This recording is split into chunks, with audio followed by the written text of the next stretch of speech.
What is going on, YouTube? Today I'm going to be showing you how to set this Victor mouse trap. I've just located a mouse in our pantry and we're going to try to get rid of that little guy the only way I really know how. So anyways, without further ado, let's get right into it. This is a Victor mouse trap, and what we're going to start doing is, if you can see this little staple that's holding your trigger on, we're going to go ahead and pop that off. It comes off pretty easy. You can just grab your trigger here and give it a little pull, and bam, there you go. Pass that off to the side. You can take care of that later. And the part I struggled with the most when I was first trying to put this trap together was trying to get this trigger to actually, set and stay set firmly. I would set the trap down and the thing would just come apart and fling my bait everywhere. So without further ado, I'm going to try to show you guys how to set this, and then I'll let you know what I use for bait, which seemed to work best for me in the past.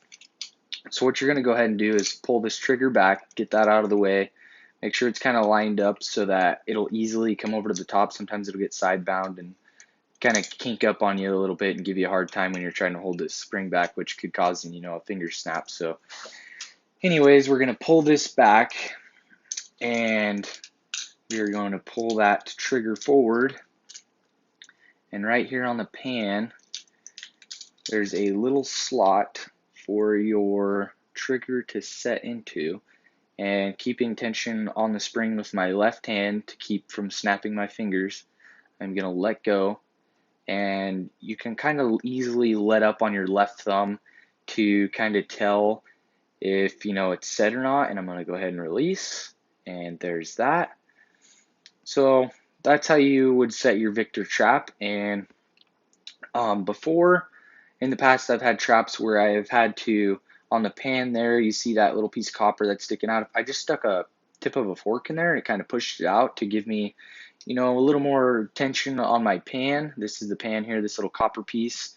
And that enabled me to actually be able to move this around, but not pushing it out too far to where the trap's not going to go off if, the mouse steps on your pan here. So anyways, trying to shorten up this video. What I would use for bait, I would actually put some, close that before I snap myself. I usually just put a little piece of peanut butter right here, just a little dab, and that will go a long ways. Your little house mouse has a good sense of smell, and it'll smell that peanut butter. And frankly, um, that will do the trick. So I hope you guys learned something. I hope I could help you guys out if you're having any trouble, maybe like I had. And if this video helped you out at all, please like and subscribe. But yeah, other than that, good luck, guys, and have a good evening.